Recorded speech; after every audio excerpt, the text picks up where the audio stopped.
Hi, I'm Tomek and I'm Head of Training at Neon Sprints, and I would like to talk to you about how to deal with difficult team members in a design sprint or any other workshop for that matter.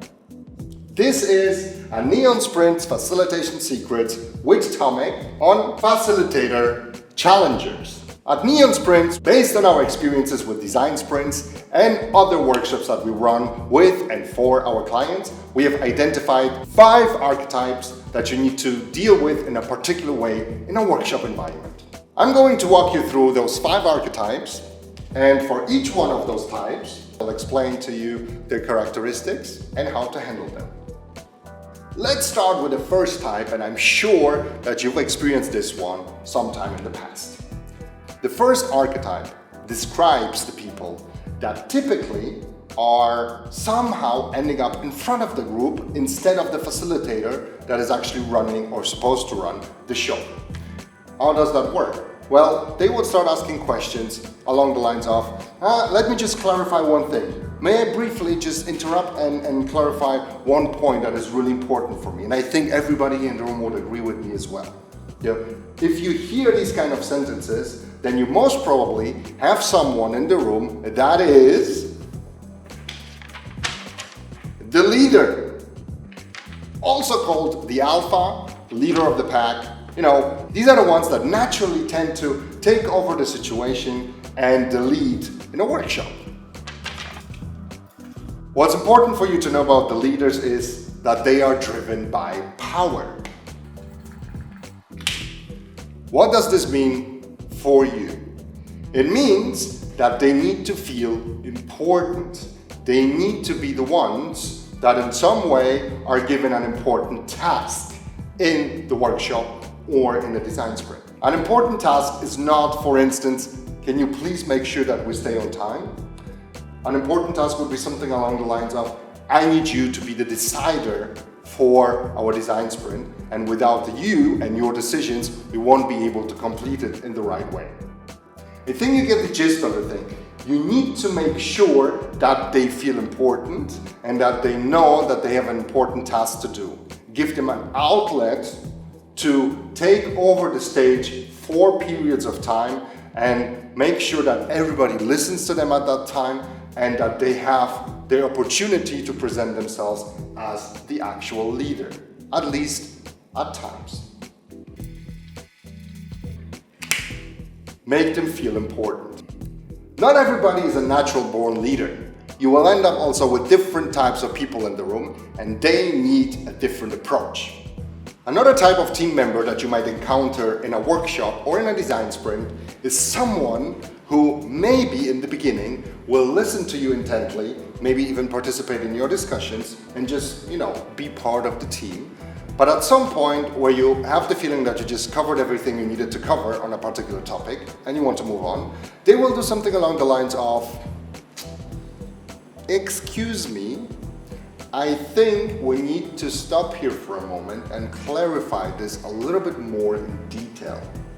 I think it is very important for everybody in the room to understand exactly what this topic pertains to, and what you just said is somehow right, but we need definitely a little bit more of an insight and deep dive for that particular bit. Ever heard something like this or seen someone like that? Well, this is someone that we at Neon tend to call the know-it-all. You can use the know-it-alls to your advantage as a facilitator, but they can become a real pain for you if you don't handle them correctly. What does that mean, handling them correctly? Well, first and foremost, you need to understand what drives a know-it-all. And what drives them is knowledge. They strive on their own knowledge, which they would like to present. And on the other hand, they also want to learn new things. But they will always be the ones looking out for mistakes somewhere along the way. So, if they are knowledge driven, then the best thing you can do is to make them into an expert. It is crucial for you to say that they are the expert in the room and that at a particular point in time, they will be asked to present their knowledge. So you give them a little bit more of a framework in which they're going to do that, rather than giving them the opportunity to interrupt your flow. Make them an expert and use them in that capacity. Now, you will not always only have the leaders and the know-it-alls. There will be other people in the room as well. For instance, the introverts. The introverts will not necessarily be immediately perceived as a troublemaker. They will be the ones that are happy to quietly follow the team and just be part of whatever is happening in the room. But they will not be the ones who will openly and eagerly speak up and be part of a free-flow discussion. They will rather observe everybody in the room, and the moment when you ask for somebody's opinion, they will be doing something along the lines of,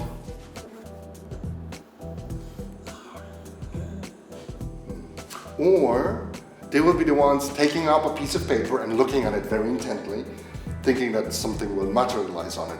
They will basically try to avoid the contact and avoid being the ones that are supposed to speak up.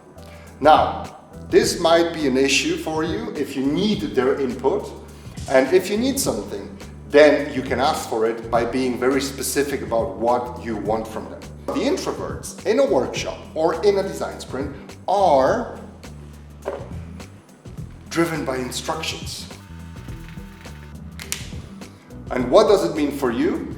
It means that if you want their input and if you want them to participate and if you want to activate them, you need to be very specific with your instructions and give them examples and clear outlines of what they need to do. So, if you look at your team composition and you don't necessarily find the leaders, the know-it-alls, or the introverts, which would be a surprise, because typically there will be someone who fits into one of these categories, then you might have somebody else. We have 2 more to go. You might have someone that we call the indecisive one. Who are the indecisive team members? Well, they are frequently well hidden because they would participate in discussions, be part of the team, give a lot of insights and a lot of points about what's happening, so they would be well integrated. The moment when you recognize them is the moment when you ask for a decision. For instance, in a design sprint, when you tell people, now you have 3 dots, go around the room and put your dots, and for that you have 2 minutes. Well, what happens with the indecisive is there will be the last ones, and they will be the ones saying, can I have another minute, please? I'm not entirely sure. They will typically ask for, can we have one more insight into this particular topic? They will typically ask for more input on topics, and they will be the ones asking whether we really covered all the angles before being able to get to a decision. The indecisive people are driven by safety. What does that mean for you as a facilitator? Well, you need to make them feel safe. Easier said than done. That means that you always need to outline for them what kind of consequences the decision will have, and that in a design sprint, whatever we decide is something that we decide for that particular week, and whatever we find out based on those decisions will be a win, will be a learning, will be something new that we haven't known before. So handling them means giving them the context in which these decisions are being made and what these decisions are for, and making sure that they get all the necessary information in order to feel safe to make a decision. Handling the indecisive people means always giving them reassurance for what they need to do. Providing them with enough context and enough background information and input about everything that needs to happen is the way to make sure that they actually get to make a decision. And this is how you make your life easier with them. Now, last but not least, the 5th archetype. This is the one that people fear the most. You would think that people would fear the leaders. No, who they fear the most are people that we call the negativists. Sounds like a horror character. Well, they're not.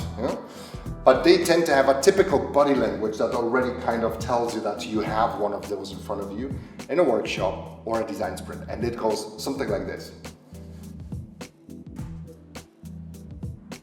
You see? Have you seen someone like this before while standing in front of a group of people and they're being in your audience? These are the people that make you feel nervous, because what they are driven by is something that will definitely make your life difficult. And this is resistance.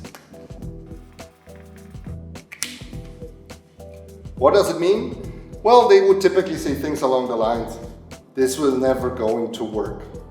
We've tried this before with a lot of different approaches, and I don't understand why this approach should be better than the others, and the others were already useless. I really don't think that this is the right way of using our time. Are you sure that this is actually going to work? Because I feel that we could actually do something more productive elsewhere.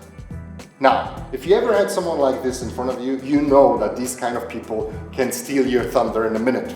Means basically they take all the wind out of your sails and you feel like, how am I supposed to work with those guys now? It is difficult enough if you have one of them, but sometimes you have a few of them in the room and that makes it really challenging. Now, the first thing that you can do when dealing with the negativists is to actually allow them to get rid of all their negative opinions. They are probably not negative about everything generally in their life, but in these kind of scenarios that you are in, they might have experienced people that didn't really listen to them, didn't give them the opportunity to voice their concerns, and at some point they kind of turned into, well, if you don't want to, then that's fine, but I'm not gonna play along. So, what do you need to do? Ask them for their opinion proactively. If they tell you this is not going to work, turn it around and ask them, okay, so now we know this is not going to work. What do you think should we do, or what do you think would be the best way for solving this kind of situation?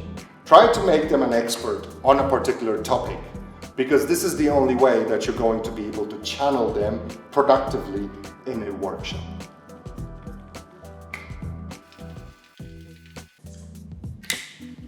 Including them in the proceedings, making sure that they are part of what's actually happening, is the way to handle them in a workshop. It doesn't mean that it will solve all your problems immediately, but it will definitely make your life easier if you scan the people in the room up front, and if you ask maybe individual questions or have a small chat with them before you start, just to hear which kind of archetype they most probably are going to be for you when actually running the sprint or the workshop. Now, generally, people are a complicated species. And yes, you will have crossovers where, for instance, indecisive people will become know-it-alls in a different kind of setting.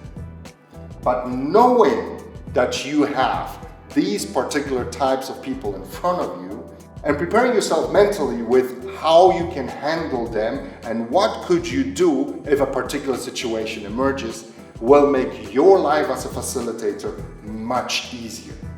And if you want to learn more about this and experience and practice how to handle these kind of people, then check out our advanced facilitation classes at Neon Springs.